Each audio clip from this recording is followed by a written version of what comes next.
नमस्कार, आप देख रहे हैं खबर उत्तराखंड। मैं हूं आपके साथ तन्वी। रुक करते हैं खबरों का, लेकिन उससे पहले एक नजर डालते हैं इस वक्त की हेडलाइंस पर। चैत्र नवरात्रि का 8वां दिन आज मां दुर्गा के 8वें स्वरूप मां महागौरी की होगी पूजा। मंदिरों में उमड़ी भक्तों की भीड़। पूर्व सीएम हरीश रावत ने बहस की दी चुनौती, कहा शराब नीति समेत अपनी सरकार के हर फैसले पर बहस को तैयार। उत्तराखंड में पहली बार स्कूल बस और वैन का किराया राज्य परिवहन प्राधिकरण ने किया तय। अब स्कूलों को इसी के अनुसार किराया लेना होगा। चारधाम यात्रा के लिए 17 अप्रैल से शुरू होगा यात्रियों का ऑफलाइन पंजीकरण। ऋषिकेश ट्रांजिट कैंप में लगेंगे काउंटर। 23 अप्रैल को ऋषिकेश एम्स में होगा दीक्षांत समारोह। पहली बार उपराष्ट्रपति सीपी राधाकृष्णन होंगे मुख्य अतिथि। उत्तराखंड की राजधानी में 27 मार्च से होंगे राज्य पैरालंपिक गेम्स। 13 जिलों के 150 पैरा खिलाड़ी दिखाएंगे दम। आप देख रहे हैं के न्यूज, खबरों का सारथी। और अब रुक करते हैं खबरों का, और बुलेटिन में सबसे पहले बात करेंगे चैत्र नवरात्रि की। आज चैत्र नवरात्रि का 8वां दिन है और आज यानी 8वें दिन मां महागौरी की पूजा अर्चना होती है। तो मंदिरों में भक्तों की भीड़ उमड़ी है। सुरक्षा को लेकर प्रशासन पूरी तरह से अलर्ट है। आज चैत्र नवरात्रि का 8वां दिन है।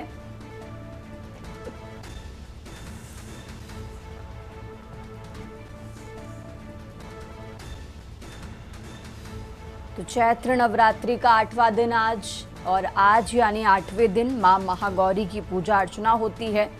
और इसी को लेकर सुबह से ही मंदिरों में भक्तों की भीड़ उमड़ी है। बात करें प्रशासन की, तो सुरक्षा को लेकर प्रशासन भी यहां पर पूरी तरह से अलर्ट है।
और अब आगे बढ़ते हैं खबरों में। खबर हल्द्वानी से है, जहां हल्द्वानी में आम जनता की समस्याओं के त्वरित समाधान के उद्देश्य से नगर निगम सभागार में एडीएम की अध्यक्षता में एक विशेष शिविर का आयोजन किया गया।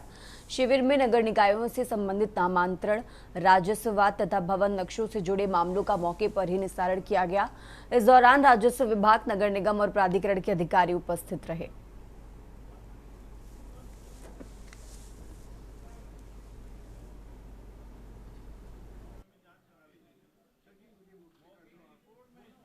तेईस से लेकर 25 तक राज्य सरकार के 4 वर्ष पूरे होने के उपलक्ष्य में सब जनता को सुविधा दिए जाने के लिए विभिन्न कैंप आयोजित किए गए हैं, जिसमें आज ये अंतिम दिवस है। राजस्व वादों के निस्तारण, साथ ही साथ मैप्स के डीडीए डिस्ट्रिक्ट डेवलपमेंट अथॉरिटी के स्तर से मैप का निस्तारण, और जो नगर पालिका, नगर पंचायत, नगर निगम है, वहाँ पर भी जो है विरासतन वादों के निस्तारण के लिए कैंप का आयोजन किया गया है। इस कैंप में जैसे कि आपने जनसमूह आप देख रहे हैं, उससे प्रतीत हो रहा है कि निश्चित रूप से लोगों को एक पटल पर तहसीलदार, एसडीएम, नगर मजिस्ट्रेट, नगर आयुक्त, ज्वाइंट सेक्रेटरी डीडीए इतने लोग मिलकर के जो है लाभ दे रहे हैं।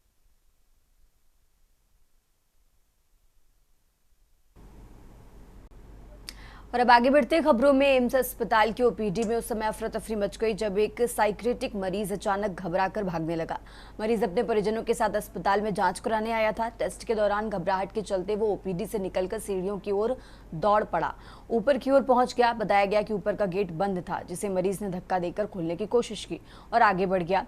स्थिति को देखते हुए मौके पर तैनात सुरक्षा कर्मियों ने तुरंत सक्रियता दिखाते हुए उसका पीछा किया। मरीजों गार्डों ने मरीज को समझा बुझाकर शांत किया।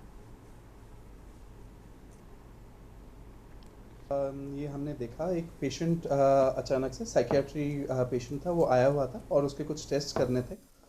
उन टेस्ट के करने से वो घबरा गया और वो अपने रिलेटिव के साथ आया था, तो वहाँ से रिलेटिव से वो भागने लगा और भाग के ओपीडी से वो सीधा सीढ़ी दौड़ते दौड़ते ऊपर पहुँचा। ऊपर गेट बंद था, उसके लिए रास्ता बंद हो रहा था, तो उसने वो धक्का करके दरवाजे को खोल के वो चला गया उसके तरफ। तो हमारे जो सिक्योरिटी गार्ड वहाँ पे थे ऑलरेडी, वो उसके पीछे दौड़ के गए और उसको नीचे काउंसलिंग दे के नीचे निकाला और निकाल के फिर जहाँ के लिए ट्रीटमेंट के लिए वो आए थे वहाँ टेस्ट के लिए उनको वापस लेके गए और वो सारे जो भी चेकअप करने के लिए आए थे वो सारा करवाया गया और उनको अभी ओपीडी बेसिस पे ही चल रहा था, तो वहीं से ही उनको ट्रीटमेंट होने के बाद चले जाएंगे। पेशेंट का डिटेल्स तो हम ऐसे दे नहीं पाएंगे। हमारे पास मरीज थे। और अब खबर गदरपुर से है, जहां क्षेत्र की समस्याओं को लेकर कांग्रेस युवा नेता किशोर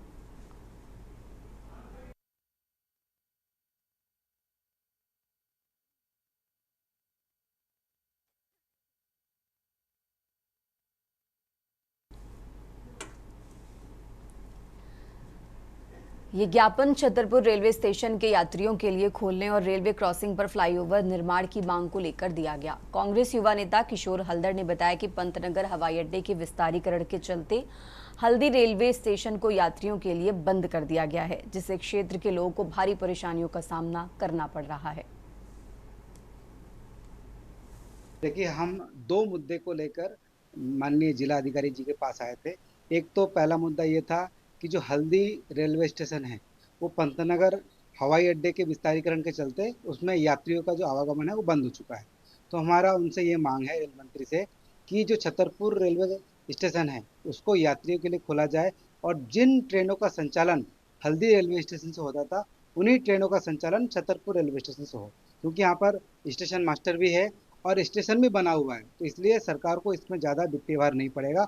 इससे पहले भी कई बार सरकार को प्रधानमंत्री जी को इस संबंध में ज्ञापन सौंपा गया है, लगभग पिछले 2 सालों से, लेकिन अभी तक इस पर कोई भी कार्रवाई नहीं हुई, जिससे क्षेत्र की जनता में रोष व्याप्त है। और अब आगे बढ़ते खबरों में भ्रष्टाचार के खिलाफ जीरो टॉलरेंस की नीति पर चलते हुए विजिलेंस विभाग ने रुड़की में एक बड़ी मछली को अपने जाल में फंसाया है। बाल विकास विभाग में तैनात सुपरवाइजर राखी सैनी को विजिलेंस की टीम ने 50,000 रुपए की रिश्वत लेते हुए रंगे हाथ गिरफ्तार कर लिया है। इस कार्रवाई से पूरे महकमे में हड़कंप मच गया है। मिली जानकारी के अनुसार आरोपी सुपरवाइजर राखी सैनी ने विभाग में ही पदोन्नति कराने के एवज में 50,000 रुपए की मोटी रकम की मांग की थी।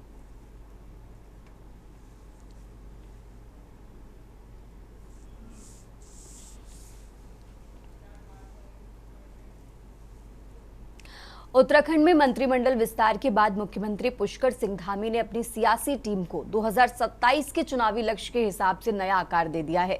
लंबे इंतजार के बाद हुए इस विस्तार में 5 नए चेहरों को मंत्रिमंडल में शामिल किया गया है, लेकिन इस बार का विस्तार कई मायनों में खास रहा।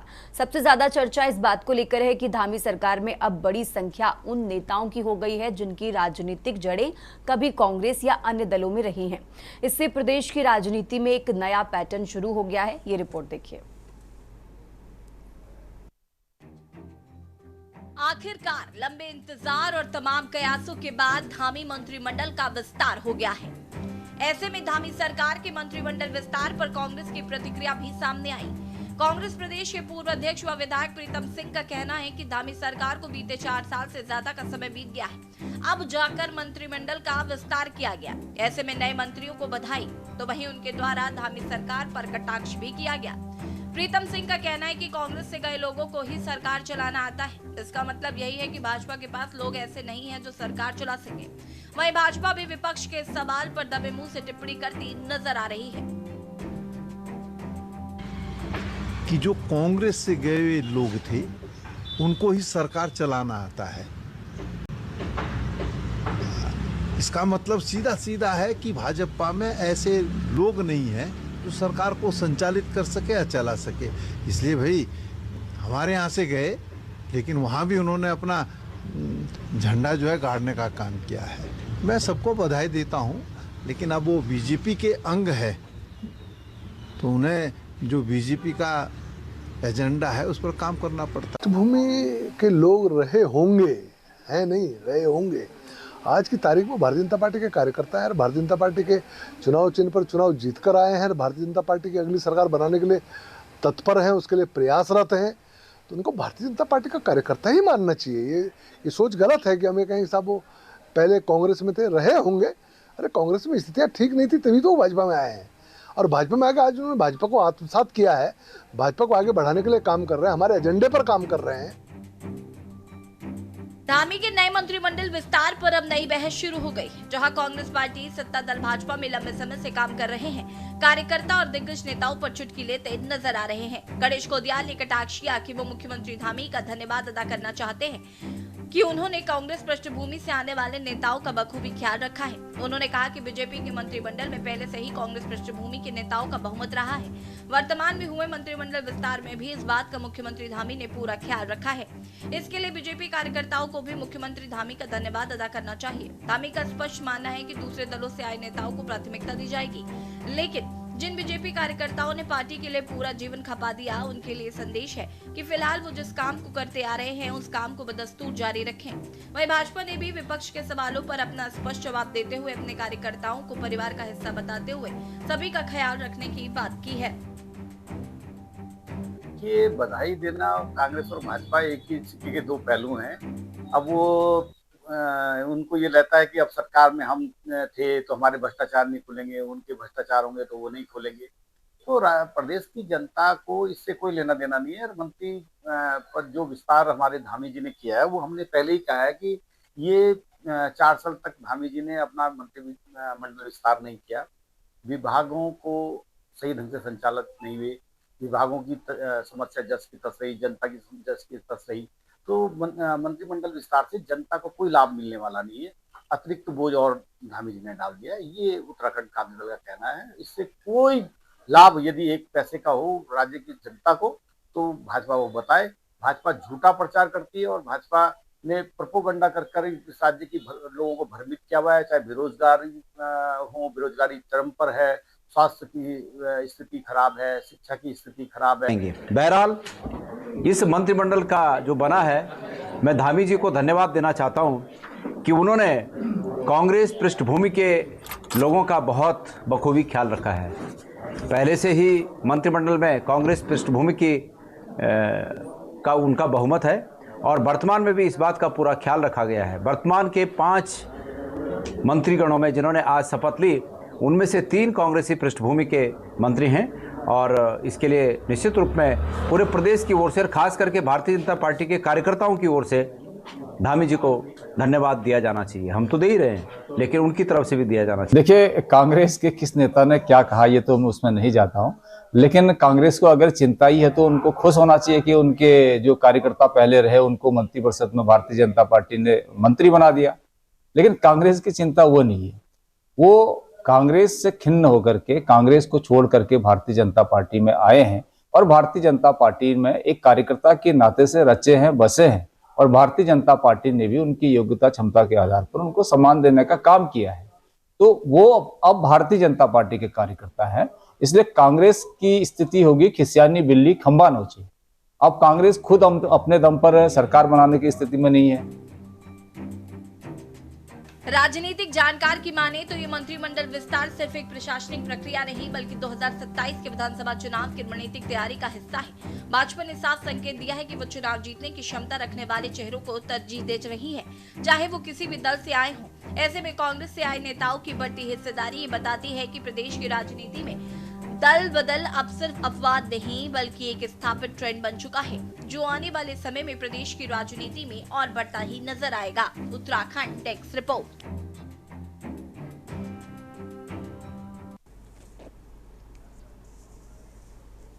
और अब आगे बढ़ते हैं खबरों में। उत्तराखंड के पहाड़ी रास्तों पर हादसों का सिलसिला थमने का नाम नहीं ले रहा है। विकासनगर के अंतर्गत कालसी कोठी इछाड़ी मार्ग पर एक पिकअप वाहन अनियंत्रित होकर गहरी खाई में जा गिरा। इस दुर्घटना में एक 26 वर्षीय युवक की मौके पर ही दर्दनाक मौत हो गई है। तो वहीं मिली जानकारी के अनुसार हादसा कालसी कोठी इछाड़ी मार्ग पर लालढांग के पास हुआ। अनियंत्रित होकर पिकअप वाहन सड़क से करीब 200 मीटर नीचे गहरी खाई में जा गिरा। वाहन के गिरने की आवाज सुनकर स्थानीय लोगों में हड़कंप मच गया।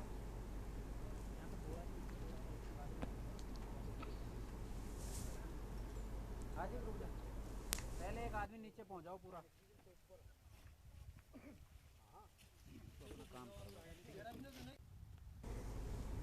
खबरों का सिलसिला लगातार जारी है। फिलहाल यहाँ रुकते हैं एक छोटे से ब्रेक के लिए। सारथी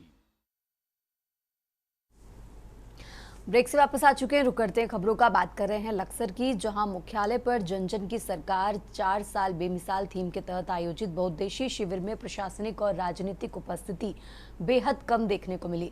जो शिविर बड़े स्तर पर प्रचारित किया गया था उसमें पंचायत प्रतिनिधि और आमजन भी नाममात्र भी के लिए नहीं पहुंचे।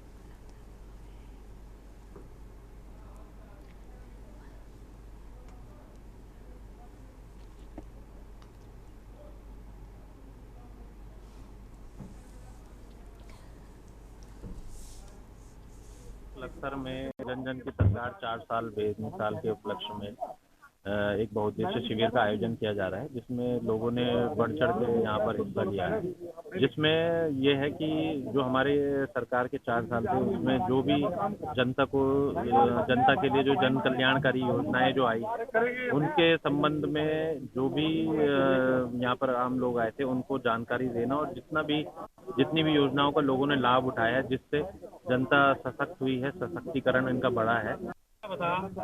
आज उत्तराखंड सरकार के जो है 4 साल पूर्ण होने के उपलक्ष्य में जो है जो निर्देश हमें प्राप्त हुए थे कि जन जन की सरकार 4 साल बेमिसाल के अंतर्गत जो है हमने कैसी ये हमारी विधानसभा लक्सर में जो है कार्यक्रम एक भव्य स्तर पर आयोजित किया है, जिसमें ग्रामीण क्षेत्रों से और शहरी क्षेत्रों से कई सारी जो है प्रतिभागी और लाभार्थी जो है यहाँ पे उपस्थित हुए हैं। उन्होंने विभिन्न योजनाओं के और विभागों के लगे हुए विभिन्न स्टॉल, ये आज के इसमें युग में ये 4 साल बेमिसाल का जो कार्यक्रम भारतीय जनता पार्टी सरकार के द्वारा आप देख भी रहे होंगे। और पहला मैं कहता हूँ जो नकल विरोधी कानून आप देख भी रहे होंगे, सबसे देश का यूसीसी कानून और फिल्मिस्तान का भी नंबर 1 हमारा राज्य बन चुका है। इनकी सरकार 4 साल बेमिसाल कार्यक्रम लक्सर ब्लॉक सभागार में हो रहा है और इस कार्यक्रम में जो भी लोगों की समस्याएं हैं उनका सुनवाई हो रही है, उनका समाधान हो रहा है। और किसी एक आदमी अगर कोई समस्या है जो जिनमें मतलब थोड़ा परेशानी थी किसी की, वो भी समाधान करा दिया गया है। एक खंजे से समस्या आई थी, उनका करा दिया गया है। और आगे बढ़ते खबरों में, देश भर में पेंशनर्स के बीच केंद्र सरकार के केंद्रीय सिविल सेवा वैधता अधिनियम 2025 को लेकर नाराजगी बढ़ती जा रही है। All India state pensioners federation ने 25 मार्च 2026 को विरोध दिवस के रूप में मनाने का ऐलान किया है। पेंशनर का मानना है कि इस अधिनियम से 1 जनवरी 2026 से पहले सेवानिवृत्त हुए कर्मचारियों के साथ अन्याय हो रहा है।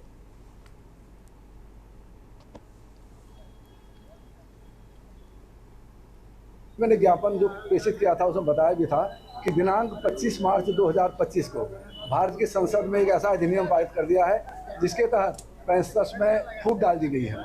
तो 1/1/2026 से पहले जो लोग सेवानिवृत्त होंगे पेंशनर्स, उनको वेतन 8वें वेतन आयोग की जो रिपोर्ट आनी है उस पर कंसिडर नहीं किया जाता है, जिसका हमें बहुत ही गहरा आक्रोश है। अगर अविलंब इस पर कोई कार्रवाई प्रकाश में नहीं आती है। आपके इन प्रतिष्ठित न्यूज़ मंचों के माध्यम से आम जनता तक ये बात रखना चाहता हूँ कि सरकार की जो दोहरी नीति, चाहे वो फौजियों को लेके हो, चाहे वो सिविल पेंशनरों को लेके हो, वो ठीक नहीं है। क्योंकि जब समाज, प्रदेश या देश बनता है तो वो किसी भूमि का हिस्सा नहीं होता, वो वहाँ पे रहने वाले लोगों से बनता है। तो पीछे फौजियों के लिए यदि कहूँ तो OROP और अग्निपथ और अग्निवीर जैसी स्कीमें लगाई गई। लास्ट ईयर जो है भारत सरकार ने एक विधेयक पारित किया है कि जो 8वें वेतनमान का जो लाभ है वो पेंशनरों को, पुराने पेंशनरों को नहीं दिया जाएगा। तो इसी से हमारे सारे पेंशनर्स छूटते हैं, क्योंकि 1/1/26 के बाद और 1/1/26 से पहले जो रिटायर हुए हैं उनकी पेंशनों में धरती आसमान का फर्क हो जाएगा, वित्तीय नुकसान होगा। देहरादून में धामी सरकार के 4 साल पूरे होने के अवसर पर प्रदेश भर में 23 से 25 मार्च तक बहुउद्देशीय शिविरों का आयोजन किया गया।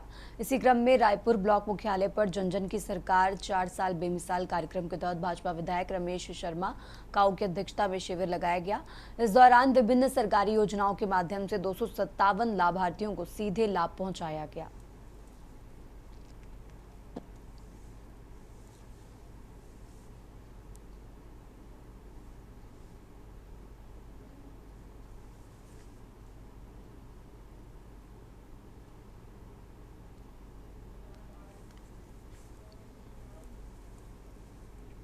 और अब आगे बढ़ते हैं खबरों में। उत्तराखंड हाईकोर्ट में हरिद्वार के जगजीतपुर चमारिया समेत कई इलाकों में चक रोड और सार्वजनिक स्थानों पर हुए अतिक्रमण के खिलाफ दायर जनहित याचिका पर सुनवाई हुई।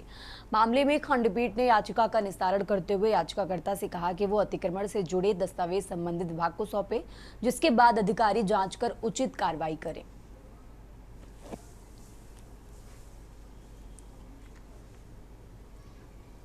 जो अनऑथराइज्ड ऑक्युपेंट्स हैं, जो ज़बरदस्ती चक रोडों पे, अन्य जगह पर जो पब्लिक प्लेसेज है उन पर जो कब्जा कर ले रहे हैं, उसके संबंध में हरिद्वार में स्थिति बहुतायत में है।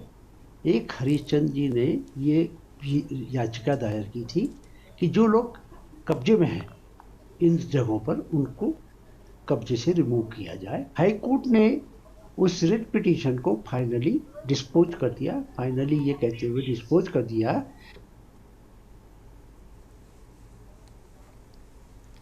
भानियावाला क्षेत्र में हर साल बरसात के उफान पर आने से बाजार में बाढ़ जैसे हालात बन जाते हैं, जिससे स्थानीय लोगों और व्यापारियों को भारी परेशानियों का सामना करना पड़ता है। इस गंभीर समस्या के समाधान के लिए प्रशासन ने पहल शुरू कर दी है। मौके पर NHAI के अधिकारी, तहसील प्रशासन और नगर पालिका की टीम ने निरीक्षण किया।